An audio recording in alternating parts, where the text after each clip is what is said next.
जिस फिरौन ने इजराइलिया च बेटा पैदा होण ते उस नूं मार दिता जावेगा, आग्या दित्ती, मार भी दिते सी।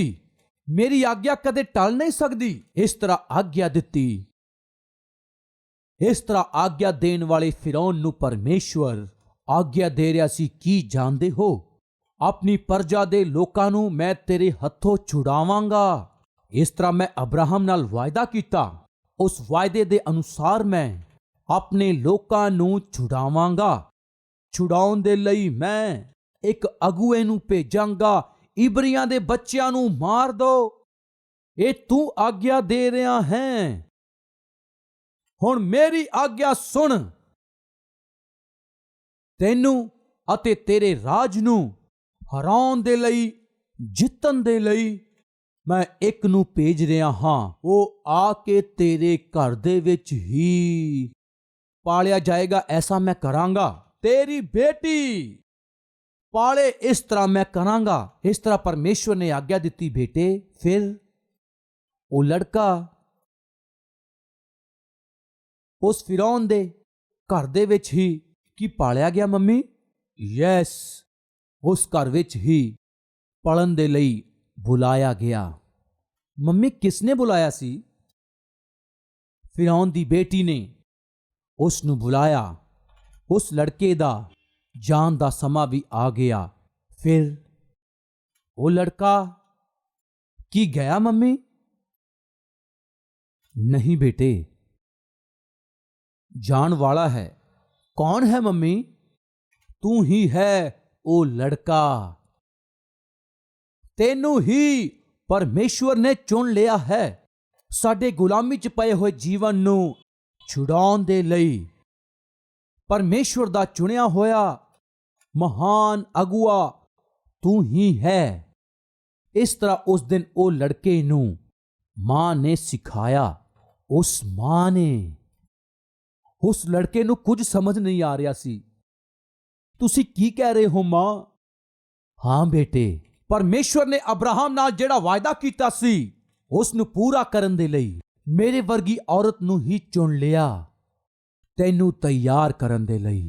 मेरे भैणों अते भरावो, आउण वाली पीढ़ी दे लई एक महान अगुए नू तैयार कीता। ओ मां दुध दे नाल ही उस बच्चे नू सिखाया परमेश्वर दी सच्चाई नू, परमेश्वर दी इच्छा नू, परमेश्वर दे मकसदां नू उस बच्चे नू सिखाया। इस दौरान ओह लड़का जदों जवान होया, बाइबल च वेखदे की लिखिया, इब्रानियां दी पत्री 11वां अध्याय 24वें वचन नू पढ़ांगे। विश्वास ही दे नाल मूसा ने सियाणा होके फिरौन दी धी दा पुत्र अखवान तो इनकार कीता, इसलिए कि उसनू पाप च थोड़े दिन दे सुख लैण नालों चंगा परमेश्वर दे लोकां दे नाल दुख भोगना ज्यादा उत्तम समझिया। उसने मसीह दे कारण निंदा सहन दे लई मिस्र दे खजानियां दे नालों उत्तम धन समझिया, क्यों जो स्वर्गी इनाम दे वल ओदा ध्यान लग्या होया सी। 23वां वचन।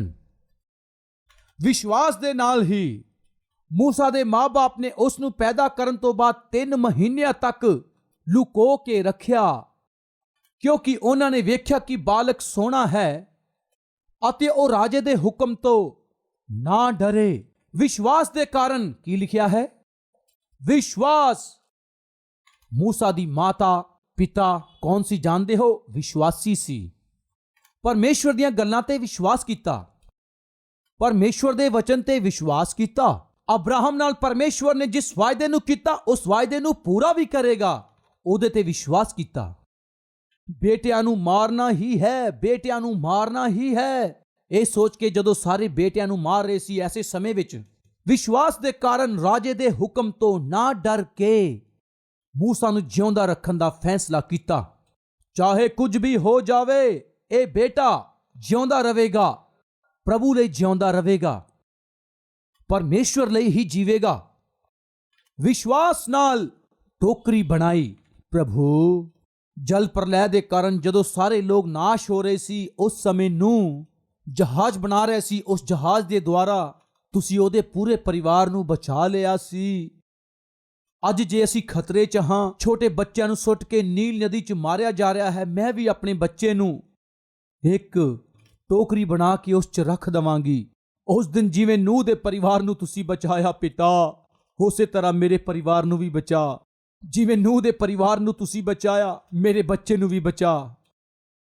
ਇਹ ਬੱਚਾ ਖਾਸ ਬੱਚਾ ਹੈ, ਸੁੰਦਰ ਬੱਚਾ ਹੈ, ਇਹ ਤੁਹਾਡਾ ਬੱਚਾ ਹੈ। ਇਸ ਤਰ੍ਹਾਂ ਪ੍ਰਾਰਥਨਾ ਕਰਕੇ ਸਰਕੰਡੇ ਦੀ ਟੋਕਰੀ ਵਿੱਚ ਰੱਖ ਦਿੱਤਾ। ਉਸ ਬੱਚੇ ਦੇ ਚਾਰੇ ਪਾਸੇ ਉਸ ਟੋਕਰੀ 'ਚ ਚੀਕਨੀ ਮਿੱਟੀ ਦੀ ਰਾਲ ਲਗਾ ਕੇ, ਰਾਲ ਲਗਾਉਣ ਦਾ ਅਰਥ ਜਾਣਦੇ ਹੋ?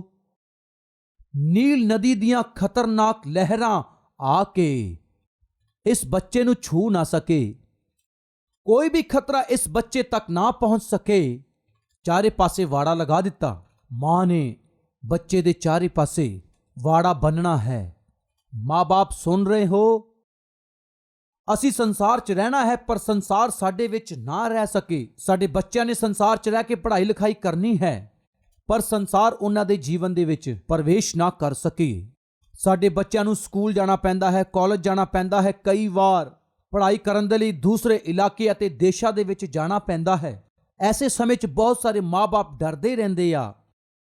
ਸਾਡੇ ਬੱਚਿਆਂ ਨੂੰ ਪੜ੍ਹਾਈ ਕਰਨ ਦੇ ਲਈ ਅਗਰ ਦੂਸਰੇ ਦੇਸ਼ ਦੇ ਵਿੱਚ, ਦੂਸਰੇ ਪ੍ਰਾਂਤ 'ਚ ਅਗਰ ਜਾਣਾ ਪਵੇ, ਸੰਸਾਰ ਉਹਨਾਂ ਨਾਲ ਕੀ ਕਰੇਗਾ? ਇਸ ਤਰ੍ਹਾਂ ਦਾ ਡਰ ਉਹਨਾਂ ਨੂੰ ਸਤਾਉਂਦਾ ਰਹਿੰਦਾ ਹੈ। ਇਹ ਡਰ ਉਸ ਮਾਂ ਦੇ ਵਿੱਚ ਵੀ ਸੀ। ਨੀਲ ਨਦੀ ਜਿਹੜੀ ਸੰਸਾਰ ਦਾ ਦ੍ਰਿਸ਼ ਹੈ, ਕੀ ਕਰੇਗੀ? ਮੇਰੇ ਬੱਚੇ ਦਾ ਕੀ ਹੋਵੇਗਾ? ਐਸਾ ਡਰ ਉਹਦੇ ਮਨ ਵਿੱਚ ਸੀ। ਪਰ ਵਿਸ਼ਵਾਸ ਦੇ ਕਾਰਨ ਉਸਨੇ ਕੀ ਕੀਤਾ ਜਾਣਦੇ ਹੋ? ਕੋਈ ਖਤਰਾ ਉਹਦੇ ਬੱਚੇ ਤੱਕ ਨਾ ਪਹੁੰਚੇ, ਉਹਦੇ ਚਾਰੇ ਪਾਸੇ ਵਾੜਾ ਲਾਇਆ, ਯਾਨੀ ਉਸ ਦੀ ਬਾਉਂਡਰੀ ਬਣਾਈ, ਪਾਣੀ ਅੰਦਰ ਨਾ ਆ ਸਕੇ ਅਤੇ ਬੱਚੇ ਨੂੰ ਨੁਕਸਾਨ ਨਾ ਹੋਵੇ। ਵਾੜਾ ਲਗਾਇਆ। ਪਿਆਰਿਓ, ਹਰ ਮਾਂ-ਬਾਪ ਨੇ ਬੱਚੇ ਅਤੇ ਪਰਿਵਾਰ ਦੇ ਚਾਰੇ ਪਾਸੇ ਪ੍ਰਾਰਥਨਾ ਨਾਲ ਵਾੜਾ ਬੰਨਣਾ ਹੈ, ਤਾਂ ਕਿ ਉਹਨਾਂ ਦੀ ਸ਼ਾਂਤੀ ਨੂੰ, ਆਨੰਦ ਅਤੇ ਸੁੱਖ ਨੂੰ ਕੋਈ ਨੁਕਸਾਨ ਨਾ ਪਹੁੰਚਾਏ। ਅਸੀਂ ਆਪਣੇ ਪਰਿਵਾਰ ਅਤੇ ਬੱਚਿਆਂ ਦੇ ਚਾਰੇ ਪਾਸੇ ਵਾੜਾ ਬਣਾਉਣ ਵਾਲੇ ਪਤੀ ਪਤਨੀ ਬਣਨਾ ਹੈ, ਮਾਂ-ਬਾਪ ਬਣਨਾ ਹੈ। ਮੂਸਾ ਦੀ ਮਾਂ ਨੇ ਵਾੜਾ ਲਾਇਆ। ਅਯੂਬ ਨੇ ਆਪਣੇ ਬੱਚਿਆਂ ਦੇ ਆਲੇ ਦੁਆਲੇ ਪ੍ਰਾਰਥਨਾ ਦਾ ਵਾੜਾ ਲਗਾਇਆ ਅਤੇ ਸ਼ੈਤਾਨ ਉਹਨਾਂ ਨੂੰ ਛੂ ਨਹੀਂ ਪਾਇਆ। ਜਾਣਦੇ ਹੋ ਕਦੋਂ ਤੱਕ? ਜਦੋਂ ਤੱਕ ਪਰਮੇਸ਼ਵਰ ਨੇ ਉਹ ਵਾੜੇ ਨੂੰ ਹਟਾਇਆ ਨਹੀਂ। ਭੈਣੋ ਅਤੇ ਭਰਾਵੋ, ਮੂਸਾ ਦੀ ਮਾਂ ਪ੍ਰਾਰਥਨਾ ਕਰਨ ਵਾਲੀ ਸੀ। ਮੂਸਾ ਨੂੰ ਉਸ ਦੇ ਬਚਪਨ ਤੋਂ ਹੀ ਪਰਮੇਸ਼ਵਰ ਦੇ ਵਚਨ ਅਤੇ ਸੱਚਾਈਆਂ ਨੂੰ ਸਿਖਾਉਂਦੀ ਰਹੀ। ਧਿਆਨ ਨਾਲ ਸੁਣੋ। ਕੂਚ ਦੀ ਕਿਤਾਬ ਮੂਸਾ ਦੁਆਰਾ ਲਿਖੀ ਗਈ, ਲੇਵੀਆਂ ਦੀ ਕਿਤਾਬ, ਗਿਣਤੀ ਦੀ ਕਿਤਾਬ, ਵਿਵਸਥਾ ਸਾਰ ਦੀ ਪੁਸਤਕ ਨੂੰ ਮੂਸਾ ਨੇ ਹੀ ਲਿਖਿਆ। ਪਰ ਮੂਸਾ ਦੇ ਜਨਮ ਤੋਂ ਪਹਿਲਾਂ ਹੀ ਜਿਹੜੀ ਘਟਨਾ ਘਟੀ, ਸ੍ਰਿਸ਼ਟੀ, ਆਦਮ ਅਤੇ ਹਵਾ, ਕੈਨ ਤੇ ਹਾਬਿਲ, ਨੂਹ ਦਾ ਜਹਾਜ਼, ਹੜ੍ਹ ਦਾ ਆਉਣਾ, ਹੜ੍ਹ ਦਾ ਵਹਿਣਾ, ਅਬਰਾਹਮ ਦਾ ਜੀਵਨ, ਯਾਕੂਬ ਦਾ ਜੀਵਨ, ਇਸਹਾਕ ਤੇ ਯਾਕੂਬ ਦਾ ਜੀਵਨ, ਯੂਸਫ ਦਾ ਜੀਵਨ, ਇਹ ਸਭ ਮੂਸਾ ਦੇ ਜਨਮ ਤੋਂ ਪਹਿਲਾਂ ਹੀ ਇਹ ਸਾਰੀਆਂ ਗੱਲਾਂ ਹੋਈਆਂ ਸੀ। ਮੂਸਾ ਜਦੋਂ ਉਤਪਤੀ ਦੀ ਕਿਤਾਬ ਨੂੰ ਲਿਖ ਰਿਹਾ ਸੀ, ਪਵਿੱਤਰ ਆਤਮਾ ਪਰਮੇਸ਼ਵਰ ਨੇ ਹੀ ਉਤਪਤੀ ਦੀ ਕਿਤਾਬ ਨੂੰ ਲਿਖਵਾਇਆ, ਯਾਨੀ ਬਾਈਬਲ ਦੀਆਂ 66 ਕਿਤਾਬਾਂ ਨੂੰ 11,079 ਅਧਿਆਏ ਕਿੰਨੇ ਲਿਖਵਾਏ ਜਾਣਦੇ ਹੋ? ਪਰਮੇਸ਼ਵਰ ਨੇ। ਉਸੇ ਦੌਰਾਨ ਇਸ ਤਰ੍ਹਾਂ ਲਿਖਵਾਉਂਦੇ ਸਮੇਂ ਜਦ ਉਸ ਦਿਨ ਉਹ ਲੋਕ ਲਿਖ ਰਹੇ ਸੀ, ਉੱਥੋਂ ਦੇ ਲੋਕਾਂ ਦੁਆਰਾ ਦਿੱਤੀ ਗਈ ਜੋ ਇਨਫੋਰਮੇਸ਼ਨ ਸੀ, ਉਸ ਨੂੰ ਪਰਮੇਸ਼ਵਰ ਨੇ ਕਨਫਰਮੇਸ਼ਨ, ਯਾਨੀ ਉਹਨਾਂ ਦੁਆਰਾ ਆਈ ਹੋਈ ਇਨਫੋਰਮੇਸ਼ਨ ਨੂੰ ਕਨਫਰਮ ਕੀਤਾ। ਉਹ ਮਾਂ ਉਤਪਤੀ ਦੀ ਕਿਤਾਬ ਦੇ ਵਿੱਚ ਜਿਹੜੀਆਂ ਘਟਨਾਵਾਂ ਅਸੀਂ ਪੜ੍ਹਦੇ ਹਾਂ, ਸਾਰੀਆਂ ਨੂੰ ਉਸ ਨੂੰ ਦੁੱਧ ਪਿਲਾਉਂਦੇ ਹੋਏ, ਉਸ ਨੂੰ ਭੋਜਨ ਖਿਲਾਉਂਦੇ ਸਮੇਂ, ਪਾਲ ਪੋਸਦੇ ਵੱਡਾ ਕਰਦੇ ਸਮੇਂ ਤੱਕ ਅਦਭੁਤ ਘਟਨਾਵਾਂ ਉਸ ਨੂੰ ਦਸੀਆਂ। ਇਸ ਦੌਰਾਨ ਮੂਸਾ ਵੱਡਾ ਹੋਣ ਤੋਂ ਬਾਅਦ ਭਟਕਿਆ ਨਹੀਂ। ਮੂਸਾ ਜਦੋਂ ਜਵਾਨ ਹੋਇਆ, ਉਸ ਮਾਂ ਦੇ ਦੁਆਰਾ ਰੱਖੀ ਗਈ ਮਜ਼ਬੂਤ ਨੀਂਹ ਦੇ ਉੱਪਰ ਆਪਣੇ ਭਵਿੱਖ ਨੂੰ ਬਣਾ ਸਕਿਆ। ਉਸ ਮਾਂ ਨੇ ਆਪਣੇ ਵਿਸ਼ਵਾਸ ਨੂੰ ਨੀਲ ਨਦੀ 'ਚ ਛੱਡ ਦਿੱਤਾ, ਪਰਮੇਸ਼ਵਰ ਦੇ ਹੱਥ 'ਚ ਦੇ ਦਿੱਤਾ। ਯੈਸ, ਸਾਡੇ ਬੱਚੇ ਜਦੋਂ ਸਕੂਲ ਜਾਂਦੇ ਆ, ਕਾਲਜ ਜਾਂਦੇ ਆ, ਵਿਸ਼ਵਾਸ ਦੇ ਨਾਲ ਅਸੀਂ ਆਪਣੇ ਬੱਚਿਆਂ ਨੂੰ ਭੇਜਣਾ ਹੈ। ਉਹ ਸੰਸਾਰ 'ਚ ਜਾ ਰਿਹਾ, ਅਗਰ ਸੰਸਾਰ ਦਾ ਪ੍ਰਭਾਵ ਉਹਨਾਂ ਤੇ ਨਾ ਪਵੇ, ਮਾਂ-ਬਾਪ ਹੋਣ ਦੇ ਨਾਤੇ ਤੁਸੀਂ ਪ੍ਰਾਰਥਨਾ ਕਰਨੀ ਹੈ। ਵਾੜਾ ਬੰਨਣਾ ਹੈ। ਪਿਆਰਿਓ, ਤੁਹਾਨੂੰ ਯਾਦ ਹੈ ਮੈਂ ਦੱਸਿਆ ਸੀ, ਇੱਕ ਪੁੱਤਰ ਆ ਕੇ ਕਹਿੰਦਾ, ਮੰਮੀ ਮੈਨੂੰ ਆਰਮੀ 'ਚ ਨੌਕਰੀ ਮਿਲ ਗਈ ਹੈ। ਖੁਸ਼ੀ ਨਾਲ ਦੱਸਿਆ। ਮਾਂ ਨੇ ਕਿਹਾ, ਬੜੀ ਖੁਸ਼ੀ ਦੀ ਗੱਲ ਹੈ ਬੇਟਾ, ਨੌਕਰੀ ਮਿਲ ਗਈ, ਤੈਨੂੰ ਦੇਸ਼ ਦੀ ਰਾਖੀ ਕਰਨ ਦੀ ਨੌਕਰੀ ਮਿਲ ਗਈ ਹੈ। ਬਹੁਤ ਖੁਸ਼ੀ ਹੋਈ। ਇਹ ਕਹਿ ਕੇ ਉਸ ਬੇਟੇ ਨੂੰ ਪ੍ਰਾਰਥਨਾ ਕਰਕੇ ਭੇਜਿਆ। ਉਸ ਦੀ ਨੌਕਰੀ ਆਰਮੀ 'ਚ ਕੀ ਸੀ ਕਿ ਲੜਾਈ ਹੁੰਦੇ ਸਮੇਂ, ਦੇਸ਼ ਦਾ ਯੁੱਧ ਹੁੰਦੇ ਸਮੇਂ ਜੇ ਕਿਸੇ ਨੂੰ ਗੋਲੀ ਲੱਗ ਜਾਵੇ ਜਾਂ ਜ਼ਖਮੀ ਹੋ ਕੇ ਡਿੱਗ ਪਵੇ, ਐਸੇ ਸਿਪਾਹੀਆਂ ਨੂੰ ਚੱਕ ਕੇ ਨਾਲ ਦੇ ਰਹਿਣ ਵਾਲੇ ਉੱਥੋਂ ਦੇ ਡਾਕਟਰੀ ਇਲਾਜ ਦੇ ਵਿੱਚ ਲੈ ਕੇ ਜਾਂਦਾ ਸੀ। ਇਹ ਉਹਦਾ ਕੰਮ ਸੀ। ਯੁੱਧ ਹੋ ਰਿਹਾ ਸੀ, ਡਾਕਟਰਾਂ ਦੇ ਕਲੀਨਿਕ ਦੇ ਉਹ ਬਾਹਰ ਸੀ। ਉਸ ਤੋਂ ਕੁਝ ਦੂਰੀ ਤੇ ਯੁੱਧ ਹੋ ਰਿਹਾ ਸੀ ਅਤੇ ਕੁਝ ਲੋਕ ਬੰਦੂਕ ਦੀਆਂ ਗੋਲੀਆਂ ਖਾ ਕੇ ਡਿੱਗ ਰਹੇ ਸੀ। ਉਸ ਨੂੰ ਵੇਖ ਕੇ ਡਾਕਟਰ ਕਹਿ ਰਹੇ, ਜਲਦੀ ਜਾਓ, ਵੇਖੋ, ਉਹ ਦੇਖੋ ਗੁਫਾ ਦੇ ਕੋਲ ਡਿੱਗੇ ਹੋਏ ਵਿਅਕਤੀ ਨੂੰ ਲੈ ਕੇ ਆਓ, ਇੱਕ ਉੱਥੇ ਆ, ਇੱਕ ਉੱਥੇ ਆ। ਉਸ ਨੂੰ ਦੱਸ ਰਿਹਾ ਸੀ। ਪਰ ਇਹ ਲੜਕਾ ਟਾਈਮ ਦੇਖ ਰਿਹਾ ਸੀ। ਤੂੰ ਜਾ, ਇਹ ਟਾਈਮ ਦੇਖ ਰਿਹਾ ਹੈ, ਭਾਈ ਤੂੰ ਜਾ। ਉਹ ਨਹੀਂ ਜਾ ਰਿਹਾ ਹੈ, ਟਾਈਮ ਦੇਖ ਰਿਹਾ ਹੈ, ਸਮਾਂ ਵੇਖੀ ਜਾ ਰਿਹਾ। ਅਚਾਨਕ ਟਾਈਮ ਵੇਖ ਕੇ ਜਲਦੀ ਨਾਲ ਬਾਹਰ ਗਿਆ। ਇੱਕ ਇੱਕ ਜਾਣੇ ਨੂੰ ਮੋਢੇ ਉੱਪਰ ਚੱਕ ਕੇ ਉਸ ਟੈਂਟ 'ਚ ਲਿਆ ਕੇ ਡਾਕਟਰ ਦੇ ਸਾਹਮਣੇ ਲਿਟਾ ਰਿਹਾ ਸੀ। ਫਿਰ ਤੋਂ ਜਾ ਰਿਹਾ ਸੀ, ਜਲਦੀ ਜਾ ਰਿਹਾ ਸੀ। ਉੱਥੇ ਡਿੱਗੇ ਹੋਏ ਸਭ ਨੂੰ ਲਿਆ ਕੇ ਉਹਨੇ ਡਾਕਟਰਾਂ ਸਾਹਮਣੇ ਲਿਟਾਇਆ। ਸਹੀ ਸਮੇਂ ਤੇ ਲਿਆਉਣ ਤੇ ਡਾਕਟਰ ਉਹਨਾਂ ਦਾ ਇਲਾਜ ਕਰਦੇ ਸੀ, ਉਹਨਾਂ ਨੂੰ ਬਚਾਉਂਦੇ ਸੀ। ਉਸ ਡਾਕਟਰ ਨੇ ਇਹਦੇ ਤੋਂ ਸਵਾਲ ਪੁੱਛਿਆ, ਭਾਈ ਜਦੋਂ ਲੋਕ ਜ਼ਖਮੀ ਹੋ ਕੇ ਡਿੱਗ ਰਹੇ ਸੀ, ਤੈਨੂੰ ਜਾ ਕਹਿਣ ਤੇ ਤੂੰ ਟਾਈਮ ਕਿਉਂ ਵੇਖ ਰਿਹਾ ਸੀ? 1-2 ਮਿੰਟ ਟਾਈਮ ਦੇਖਣ ਤੋਂ ਬਾਅਦ ਤੂੰ ਅਚਾਨਕ ਹੀ ਚਲਾ ਗਿਆ, ਇੱਕਦਮ ਨੱਠ ਗਿਆ, ਜਾਨ ਦੀ ਪਰਵਾਹ ਕੀਤੇ ਬਿਨਾਂ ਇਹਨਾਂ ਸਾਰਿਆਂ ਨੂੰ ਲਿਆ ਕੇ ਸਾਡੇ ਸਾਹਮਣੇ ਲਿਟਾ ਦਿੱਤਾ। ਜਦੋਂ ਜਾਣ ਲਈ ਕਹਿ ਰਹੇ ਸੀ, ਤੂੰ ਟਾਈਮ ਦੇਖ ਰਿਹਾ ਸੀ। ਤੇਰੇ ਲੇਟ ਜਾਣ ਦਾ ਅਤੇ ਟਾਈਮ ਦੇਖਣ ਦਾ ਕਾਰਨ ਕੀ ਸੀ? ਫਿਰ ਉਸਨੇ ਕਿਹਾ, ਸਰ, ਜਦੋਂ ਮੈਨੂੰ ਇਹ ਨੌਕਰੀ ਮਿਲੀ, ਮੈਂ ਆਪਣੀ ਮਾਂ ਨੂੰ ਕਿਹਾ, ਮੇਰੀ ਮਾਂ ਨੇ ਮੇਰੇ ਨਾਲ ਵਾਅਦਾ ਕੀਤਾ, ਬੇਟਾ ਤੂੰ ਬਹੁਤ ਹੀ ਖਤਰੇ ਦੀ ਨੌਕਰੀ ਕਰਨ ਜਾ ਰਿਹਾ ਹੈ, ਲੇਕਿਨ ਹਰ 3 ਘੰਟੇ ਬਾਅਦ ਮੈਂ ਤੇਰੇ ਲਈ ਪ੍ਰਾਰਥਨਾ ਕਰਾਂਗੀ, ਮੈਂ ਤੇਰੀ ਸਲਾਮਤੀ ਦੇ ਲਈ ਪ੍ਰਾਰਥਨਾ ਕਰਾਂਗੀ ਬੇਟੇ। ਤੁਸੀਂ ਕਹਿ ਰਹੇ ਸੀ ਜਾਓ, ਉਹਨਾਂ ਨੂੰ ਜਾ ਕੇ ਲੈ ਕੇ ਆਓ। ਤਦ ਮੈਂ ਸਮਾਂ ਦੇਖ ਰਿਹਾ ਸੀ ਅਤੇ 11:50 ਹੋ ਰਹੇ ਸੀ। ਹੋਰ 5-6 ਮਿੰਟਾਂ ਤੱਕ ਮੇਰੀ ਮਾਂ ਗੋਡੇ ਟੇਕਣ ਵਾਲੀ ਹੈ। ਮੈਂ ਆਪਣੀ ਮਾਂ ਦੇ ਪ੍ਰਾਰਥਨਾ ਕਰਨ ਦੇ ਸਮੇਂ ਦਾ ਇੰਤਜ਼ਾਰ ਕਰ ਰਿਹਾ ਸੀ। 12 ਵੱਜ ਗਏ। ਮੇਰੀ ਮਾਂ ਉੱਥੇ ਮੇਰੇ ਲਈ ਘੁਟਨਿਆਂ ਤੇ ਹੋਣ ਤੇ ਇੱਥੇ ਮੇਰਾ ਪਰਮੇਸ਼ਵਰ ਮੇਰੇ ਨਾਲ ਹੋਵੇਗਾ, ਕੋਈ ਵੀ ਖਤਰਾ ਮੇਰੇ ਨੇੜੇ ਨਾ ਆਵੇ। ਇਹ ਮੇਰੀ ਮੰਮੀ ਦੀ ਪ੍ਰਾਰਥਨਾ ਸੀ ਅਤੇ ਮੈਂ ਬਚ ਸਕਿਆ। ਇਸ ਲਈ ਜੀ ਮੈਂ 12 ਵਜੇ ਤੱਕ ਇੰਤਜ਼ਾਰ ਕੀਤਾ। 12 ਵਜਦੇ ਹੀ ਹਿੰਮਤ ਨਾਲ ਮੈਂ ਚਲਾ ਗਿਆ। ਭੈਣੋ ਅਤੇ ਭਰਾਵੋ, ਜੇ ਉਸ ਦੀ ਮੰਮੀ ਪ੍ਰਾਰਥਨਾ ਲਈ ਗੋਡੇ ਨਾ ਟੇਕਦੀ, ਅਗਰ ਟੀਵੀ ਵੇਖਦੀ ਰਹਿੰਦੀ, ਉਸ ਜਵਾਨ ਦੀ ਜਾਨ ਚਲੇ ਜਾਣੀ ਸੀ। ਅੱਜ ਬਹੁਤ ਸਾਰੇ ਜਵਾਨ ਬੱਚਿਆਂ ਦੇ ਵਿਗੜਨ ਦਾ ਕਾਰਨ, ਬਹੁਤ ਸਾਰੀਆਂ ਲੜਕੀਆਂ ਦੇ ਵਿਗੜਨ ਦਾ ਕਾਰਨ, ਬਹੁਤ ਸਾਰੇ ਬੱਚੇ ਜਵਾਨੀ ਵਿੱਚ ਪਾਪਮੈ ਕੰਮਾਂ ਦੇ ਗੁਲਾਮ ਹੋਣ ਦਾ ਕਾਰਨ ਜਾਣਦੇ ਹੋ ਤੁਸੀਂ?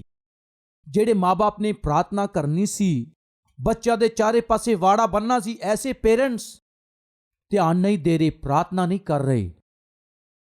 ਇਸੇ ਲਈ ਬੱਚੇ ਗਲਤ ਰਾਸਤੇ ਤੇ ਜਾ ਰਹੇ ਆ, ਗਲਤ ਕੰਮ ਕਰ ਰਹੇ ਆ। ਲੇਕਿਨ ਮੂਸਾ ਦੀ ਮਾਂ ਇਸ ਤਰ੍ਹਾਂ ਨਹੀਂ ਕਰਦੀ ਸੀ।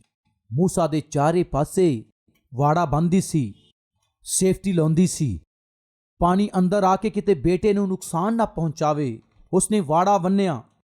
ਪਿਆਰਿਓ, ਅੱਜ ਦੇ ਦਿਨ ਪਰਿਵਾਰ ਦੀ ਰਾਖੀ ਕਰਨ ਵਾਲੇ, ਬੱਚਿਆਂ ਦੇ ਭਵਿੱਖ ਨੂੰ ਬਚਾਉਣ ਵਾਲੇ, ਪਰਮੇਸ਼ਵਰ ਨੇ ਜਿਹੜੀ ਗਵਾਹੀ ਬਣਾਈ ਉਸ ਨੂੰ ਬਚਾਉਣ ਵਾਲੇ, ਕਲੀਸਿਆ ਦੀ ਰਾਖੀ ਕਰਨ ਵਾਲੇ, ਦਿੱਤੀ ਹੋਈ ਨੌਕਰੀ ਨੂੰ ਸੰਭਾਲਣ ਵਾਲੇ, ਕਾਰੋਬਾਰ ਨੂੰ ਬਚਾ ਕੇ ਰੱਖਣ ਵਾਲੇ, ਪ੍ਰਾਰਥਨਾ ਯੋਧਿਆ ਦੀ ਅੱਜ ਲੋੜ ਹੈ। ਉਸ ਦਿਨ ਮੂਸਾ ਲਈ ਉਸ ਮਾਂ ਨੇ ਕਿਹਾ, ਜਾਣਦੇ ਹੋ ਕੀ ਬੇਟੇ, ਇਜ਼ਰਾਈਲੀਆਂ ਨੂੰ ਛੁਡਾਉਣ ਦੇ ਲਈ ਪਰਮੇਸ਼ਵਰ ਦਾ ਚੁਣਿਆ ਹੋਇਆ ਦਾਸ ਤੂੰ ਹੀ ਹੈ। ਤੇਰੇ ਉੱਪਰ ਹੀ ਇਜ਼ਰਾਈਲੀਆਂ ਦਾ ਭਵਿੱਖ ਟਿਕਿਆ ਹੋਇਆ ਹੈ। ਪਰਮੇਸ਼ਵਰ ਦੀਆਂ ਉੱਤਮ ਯੋਜਨਾ ਨੂੰ ਕਦੇ ਵੀ ਭੁੱਲਣ ਦੀ ਕੋਸ਼ਿਸ਼ ਨਾ ਕਰੀ। ਪਰਮੇਸ਼ਵਰ ਦੀ ਇੱਛਾ ਅਨੁਸਾਰ ਜੀ ਕੇ ਅਸੀਂ ਜੋ ਗੁਲਾਮੀ ਦੇ ਵਿੱਚ ਹਾਂ, ਉਸ ਪ੍ਰਤਿਗਿਆ ਦੇ ਦੇਸ਼ ਦੇ ਵਿੱਚ ਸਾਨੂੰ ਲੈ ਚੱਲ ਬੇਟੇ। ਉਸ ਮਾਂ ਦੀਆਂ ਗੱਲਾਂ ਨੇ ਮੂਸਾ ਦੇ ਮਨ ਨੂੰ ਬਹੁਤ ਹੀ ਪ੍ਰਭਾਵਿਤ ਕੀਤਾ। ਇੱਕ ਦਿਨ ਅਬਰਾਹਮ ਲਿੰਕਨ ਨੇ ਆਪਣੇ ਮਿੱਤਰ ਦੇ ਨਾਲ ਮਿਲ ਕੇ ਇੱਕ ਹੋਟਲ 'ਚ ਗਿਆ। ਅਬਰਾਹਮ ਲਿੰਕਨ, ਜਿਸ ਨੇ ਅਮਰੀਕਾ ਦੇਸ਼ ਦੇ ਉੱਪਰ ਰਾਜ ਕੀਤਾ, ਉਹ ਸਾਰੇ ਪ੍ਰੈਜ਼ੀਡੈਂਟਾਂ 'ਚੋਂ ਉੱਤਮ ਪ੍ਰੈਜ਼ੀਡੈਂਟ ਸੀ। ਇੱਕ ਚੰਗਾ ਨਾਮ ਕਮਾਉਣ ਵਾਲਾ ਅਬਰਾਹਮ ਲਿੰਕਨ, ਉਸਨੇ ਆਪਣੇ ਮਿੱਤਰ ਨਾਲ ਮਿਲ ਕੇ ਇੱਕ ਦਿਨ ਹੋਟਲ 'ਚ ਗਿਆ।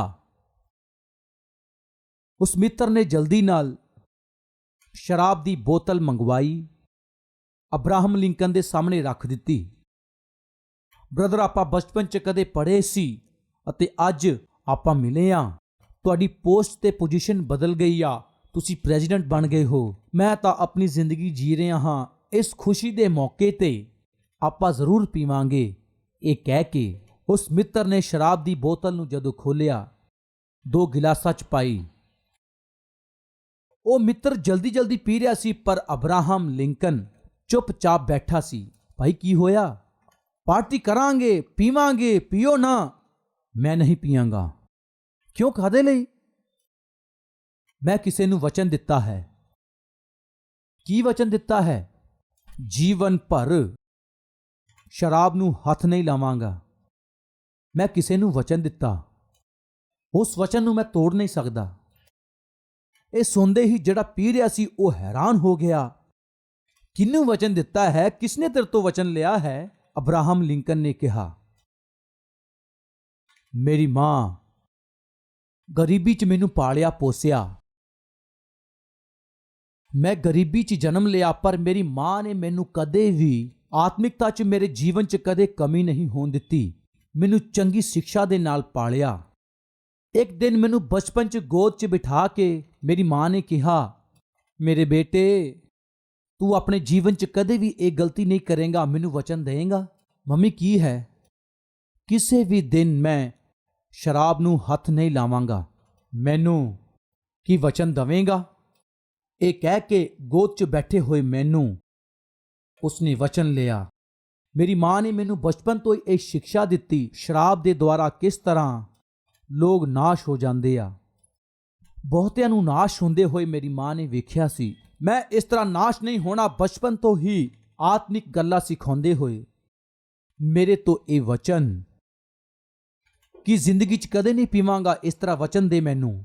ਉਸ ਦਿਨ ਆਪਣੀ ਮਾਂ ਨੂੰ ਵਚਨ ਦਿੱਤਾ, ਮੈਂ ਜ਼ਿੰਦਗੀ ਦੇ ਵਿੱਚ ਕਦੇ ਵੀ ਨਹੀਂ ਪੀਵਾਂਗਾ। ਬ੍ਰਦਰ, ਇਹ ਸੁਣ ਕੇ ਸਾਹਮਣੇ ਬੈਠੇ ਮਿੱਤਰ ਦੀਆਂ ਅੱਖਾਂ 'ਚੋਂ ਹੰਝੂ ਆ ਗਏ। ਉਸਨੇ ਕੀ ਕਿਹਾ ਜਾਣਦੇ ਹੋ? ਬ੍ਰਦਰ, ਤੇਰੇ ਵਰਗੀ ਚੰਗੀ ਮਾਂ ਅਗਰ ਮੇਰੇ ਕੋਲ ਹੁੰਦੀ ਤਾਂ ਮੈਂ ਐਸਾ ਸ਼ਰਾਬੀ ਕਦੇ ਵੀ ਨਾ ਬਣਦਾ। ਪਿਆਰਿਓ, ਇਬਰਾਹਿਮ ਲਿੰਕਨ ਕਿਸ ਤਰ੍ਹਾਂ ਇੰਨਾ ਉੱਤਮ ਪ੍ਰੈਜ਼ੀਡੈਂਟ ਬਣ ਗਿਆ ਜਾਣਦੇ ਹੋ? ਜਿਸ ਮਾਂ ਨੇ ਜਨਮ ਦਿੱਤਾ, ਮਾਂ ਦੀ ਆਤਮਿਕਤਾ ਦੇ ਕਾਰਨ। ਉਹਦੇ ਨਾਲ ਜਿਹੜਾ ਮਿੱਤਰ ਸੀ ਉਹ ਸ਼ਰਾਬੀ ਬਣ ਗਿਆ, ਉਹਦਾ ਕਾਰਨ ਜਾਣਦੇ ਹੋ? ਉਹਦੀ ਮਾਂ ਨੇ ਉਸ ਨੂੰ ਇਸ ਤਰ੍ਹਾਂ ਨਾਲ ਨਹੀਂ ਸਿੱਖਿਆ ਦਿੱਤੀ ਸੀ।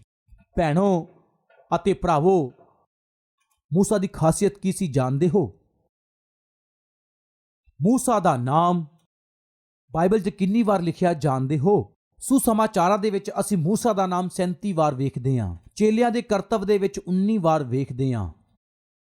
ਪੱਤਰੀਆਂ ਵਿੱਚ 22 ਵਾਰ, ਪ੍ਰਕਾਸ਼ ਦੀ ਪੋਥੀ 'ਚ 1 ਵਾਰ, ਪੁਰਾਣੇ ਨਿਯਮ ਦੇ ਕੂਚ ਦੀ ਕਿਤਾਬ ਦੇ ਵਿੱਚ 261 ਵਾਰ, ਲੇਵੀਆਂ ਦੀ ਪੁਸਤਕ ਦੇ ਵਿੱਚ 86 ਵਾਰ। ਸਕਰੀਨ ਤੇ ਵੇਖੋ, ਪੁਰਾਣੇ ਨਿਯਮ ਦੇ ਵਿੱਚ ਸਭ ਮਿਲਾ ਕੇ 705 ਵਾਰ। ਪੁਰਾਣੇ ਨਿਯਮ ਅਤੇ ਨਵੇਂ ਨਿਯਮ ਨੂੰ ਮਿਲਾ ਕੇ ਦੋਨਾਂ ਦੇ ਵਿੱਚ 784 ਵਾਰ ਮੂਸਾ ਦਾ ਨਾਮ ਬਾਈਬਲ 'ਚ ਲਿਖਿਆ ਗਿਆ। ਇੰਨਾ ਹੀ ਨਹੀਂ ਪਿਆਰਿਓ, ਮੂਸਾ ਇੱਕ ਗੁਲਾਮ ਪਰਿਵਾਰ ਦੇ ਵਿੱਚ ਗੁਲਾਮ ਇਸਤਰੀ ਤੋਂ ਜਨਮਿਆ। ਉਹ ਵੀ ਸਕਰੀਨ ਤੇ ਦਿਖਾ ਰਹੇ ਹਾਂ। ਵੇਖੋ ਮੂਸਾ ਦਾ ਜੀਵਨ ਕੀ ਸੀ। ਵੇਖੋ, ਉਹ ਗੁਲਾਮ ਇਸਤਰੀ ਤੋਂ ਪੈਦਾ ਹੋਇਆ, ਪਰ ਉਹ ਕਿੱਥੇ ਪਾਲਿਆ ਪੋਸਿਆ ਗਿਆ? ਰਾਜਕੁਮਾਰ ਦੀ ਤਰ੍ਹਾਂ ਰਾਜ ਭਵਨ ਦੇ ਵਿੱਚ। ਉਹ ਝੌਂਪੜੀ ਦੇ ਵਿੱਚ ਪੈਦਾ ਹੋਇਆ, ਲੇਕਿਨ ਰਾਜ ਭਵਨ ਦੇ ਵਿੱਚ ਉਹਦਾ ਪਾਲਣ ਪੋਸ਼ਣ ਹੋਇਆ। ਉਸਨੇ ਗਰੀਬ ਪਰਿਵਾਰ ਦੇ ਵਿੱਚੋਂ ਗਰੀਬੀ ਦਾਅਵੇ ਤੇ ਜਨਮ ਲਿਆ, ਲੇਕਿਨ ਰਾਜੇ ਦੀ ਹਰ ਚੀਜ਼ ਦਾ ਉਸਨੇ ਆਨੰਦ ਲਿਆ। ਇੱਕ ਮਹਾਨ ਅਗੁਆ ਸੀ, ਲੇਕਿਨ ਭੇਡਾਂ ਦਾ ਚਰਵਾਹਾ ਸੀ। ਮਹਾਨ ਯੋਧਾ ਸੀ, ਪਰ ਇਸ ਧਰਤੀ ਤੇ ਉਹਦੇ ਵਰਗਾ ਨੰਬਰ ਕੋਈ ਵੀ ਨਹੀਂ ਸੀ। ਕੋਈ ਵੀ ਨਹੀਂ ਸੀ। ਮੈਨੂੰ ਬੋਲਣਾ ਨਹੀਂ ਆਉਂਦਾ, ਉਸਨੇ ਕਿਹਾ, ਲੇਕਿਨ ਇਸ ਦੌਰਾਨ ਪਰਮੇਸ਼ਵਰ ਦੇ ਨਾਲ ਹੀ ਗੱਲ ਕਰ ਪਾਇਆ। ਸਾਰੀ ਵਿਦਿਆ ਉਸਨੇ ਸਿੱਖੀ, ਲੇਕਿਨ ਜੰਗਲ ਦੇ ਵਿੱਚ ਭੇਡਾਂ ਨੂੰ ਚਰਾਉਂਦਾ ਸੀ। ਮਿਸਰ ਦੀ ਸਾਰੀ ਸਿੱਖਿਆ ਨੂੰ ਉਸਨੇ ਲਿਆ, ਲੇਕਿਨ ਬੱਚੇ ਵਰਗਾ ਵਿਸ਼ਵਾਸ ਉਸਨੇ ਜ਼ਾਹਰ ਕੀਤਾ। ਕੁਝ ਸਮੇਂ ਦੇ ਪਾਪ ਦਾ ਆਨੰਦ ਮੈਨੂੰ ਨਹੀਂ ਚਾਹੀਦਾ, ਇਸ ਤਰ੍ਹਾਂ ਕਿਹਾ। ਇਸ ਲਈ ਪਰਮੇਸ਼ਵਰ ਦੇ ਨਾਮ ਦੇ ਵਿੱਚ 20-30 ਲੱਖ ਲੋਕਾਂ ਨੂੰ ਉਹਨਾਂ ਦੀ ਗੁਲਾਮੀ ਦੇ ਵਿੱਚੋਂ ਉਹਨਾਂ ਨੂੰ ਛੁਡਾ ਕੇ ਪਰਮੇਸ਼ਵਰ ਦੇ ਪ੍ਰਤਿੱਗਿਆ ਕੀਤੇ ਹੋਏ ਦੇਸ਼ ਦੇ ਵੱਲ ਉਹਨਾਂ ਦੀ ਅਗਵਾਈ ਕੀਤੀ। ਐਸਾ ਅਗੂਆ ਬਣਿਆ। ਐਨੇ ਵੱਡੇ ਵਿਅਕਤੀ ਦੇ ਪਿੱਛੇ ਕਿਹੜੀ ਸਾਮਰਥ ਸੀ ਤੁਸੀਂ ਜਾਣਦੇ ਹੋ? ਉਹਦੀ ਮਾਂ। ਕੌਣ? ਉਹ ਮਾਂ, ਨਾਮ ਯੋਕੇਬੇਦ। ਇੱਕ ਹੀ ਜਗ੍ਹਾ ਤੇ ਉਸ ਮਾਂ ਦੇ ਬਾਰੇ ਲਿਖਿਆ ਗਿਆ। ਗੁਮਨਾਮ ਇਸਤਰੀ ਸੀ, ਲੇਕਿਨ ਇੱਕ ਅਦਭੁਤ ਅਗੂਆ ਉਸਨੇ ਸੰਸਾਰ ਨੂੰ ਦਿੱਤਾ। ਭੈਣੋ ਤੇ ਭਰਾਵੋ, ਤੁਸੀਂ ਗਰੀਬ ਮਾਂ ਹੋ ਸਕਦੇ ਹੋ, ਤੁਸੀਂ ਗਰੀਬ ਹੋ ਸਕਦੇ ਹੋ, ਲੇਕਿਨ ਉੱਤਮ ਸਿੱਖਿਆ ਦੇ ਨਾਲ ਅਗਰ ਆਪਣੇ ਬੇਟੇ-ਬੇਟੀਆਂ ਨੂੰ ਪਾਲੋਗੇ ਤਾਂ ਇਸ ਪੀੜ੍ਹੀ ਤੇ ਆਉਣ ਵਾਲੀ ਪੀੜ੍ਹੀ ਦੇ ਲਈ ਪਰਮੇਸ਼ਵਰ ਜਿਸ ਨੂੰ ਖੜਾ ਕਰਨਾ ਚਾਹੁੰਦਾ ਹੈ, ਸਾਮਰਥੀ ਸੇਵਕ ਅਗੂਆ ਤੁਹਾਡਾ ਬੇਟਾ ਹੀ ਬਣਨਾ ਹੈ। ਪਰਮੇਸ਼ਵਰ ਚਾਹੁੰਦਾ ਹੈ ਇਸ ਤਰ੍ਹਾਂ ਆਪਣੇ ਬੱਚਿਆਂ ਨੂੰ ਪਾਲਣਾ ਹੈ, ਜਾਂ ਫਿਰ ਮੈਂ ਹੀ ਐਸਾ ਅਗੂਆ ਬਣਨਾ ਹੈ। ਪ੍ਰਭੂ ਦੀ ਇੱਛਾ ਮੁਤਾਬਕ ਚੱਲਣਾ ਹੈ, ਪ੍ਰਭੂ ਦੇ ਲਈ ਅਣਖ ਨਾਲ ਚੱਲਣਾ ਹੈ। ਪ੍ਰਭੂ ਦੇ ਬੱਚਿਆਂ ਨੂੰ, ਪ੍ਰਭੂ ਨੇ ਜਿਸ ਨੂੰ ਚੁਣਿਆ ਹੈ, ਪ੍ਰਭੂ ਜਿਨ੍ਹਾਂ ਦੇ ਲਈ ਮਰਿਆ ਹੈ, ਪ੍ਰਭੂ ਜਿਨ੍ਹਾਂ ਦੇ ਲਈ ਆਪਣੀ ਜਾਨ ਦੇ ਚੁੱਕਿਆ ਹੈ, ਪ੍ਰਭੂ ਦੇ ਰਾਜ 'ਚ ਪਹਿਚਾਉਣ ਵਾਲੇ ਦੀ ਤਰ੍ਹਾਂ ਮੈਂ ਬਣਨਾ ਹੈ। ਜੇ ਕੋਈ ਇਸ ਤਰ੍ਹਾਂ ਸੋਚਦੇ ਹੈ ਤਾਂ ਆਓ ਮੇਰੇ ਨਾਲ ਮਿਲ ਕੇ ਪ੍ਰਾਰਥਨਾ ਕਰੋ।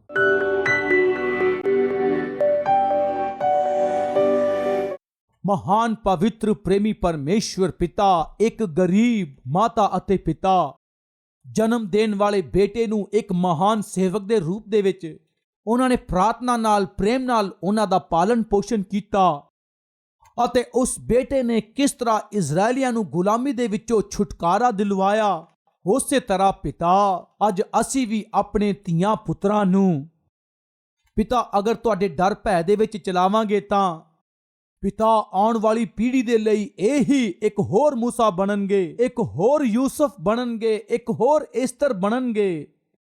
ਪਿਤਾ ਇੱਕ ਹੋਰ ਹੰਨਾ ਬਣਨਗੇ, ਇੱਕ ਹੋਰ ਮਰੀਮ ਬਣਨਗੇ। ਜਗਤ ਦਾ ਮੁਕਤੀਦਾਤਾ ਜਗਤ ਨੂੰ ਦਿਖਾਉਣਗੇ। ਇਸ ਤਰ੍ਹਾਂ ਅਸੀਂ ਬੱਚਿਆਂ ਨੂੰ ਪਾਲ ਸਕੀਏ ਅਤੇ ਇਸੇ ਤਰ੍ਹਾਂ ਜੀਣ ਦਾ ਜੀਵਨ ਸਾਨੂੰ ਵੀ ਦੇ ਦਿਓ। ਦਿੱਤੀ ਹੋਈ ਹਰ ਇੱਕ ਆਸ਼ੀਸ਼ ਨੂੰ ਬਚਾਉਣ ਦੇ ਲਈ ਪਿਤਾ ਸਾਡੇ ਚਾਰੇ ਪਾਸੇ ਪ੍ਰਾਰਥਨਾ ਦਾ ਵਾੜਾ ਲਗਾ ਕੇ ਬੱਚਿਆਂ ਦੀ ਰਾਖੀ ਕਰਨੀ, ਪਰਿਵਾਰ ਦੀ ਰਾਖੀ ਕਰਨੀ, ਦਿੱਤੀ ਹੋਈ ਜ਼ਿੰਮੇਵਾਰੀਆਂ ਨੂੰ ਪੂਰਾ ਕਰਨਾ ਹੈ। ਸਾਡਾ ਜੀਵਨ ਤੇ ਸਾਡੀ ਆਤਮਿਕਤਾ ਸਾਡੇ ਲਈ ਅਤੇ ਸਾਡੇ ਪਰਿਵਾਰ ਦੇ ਲੋਕਾਂ ਲਈ ਆਸ਼ੀਸ਼ ਦਾ ਕਾਰਨ ਬਣ ਸਕੇ। ਐਸੀ ਆਤਮਿਕਤਾ ਸਾਨੂੰ ਦੇ ਦਿਓ, ਯੀਸ਼ੂ ਦੇ ਨਾਮ 'ਚ ਮੰਗਦੇ ਹਾਂ ਪਿਤਾ, ਆਮੀਨ। ਸਾਡਾ ਪਤਾ Calvary post box number 30 Kukatpally Hyderabad 72।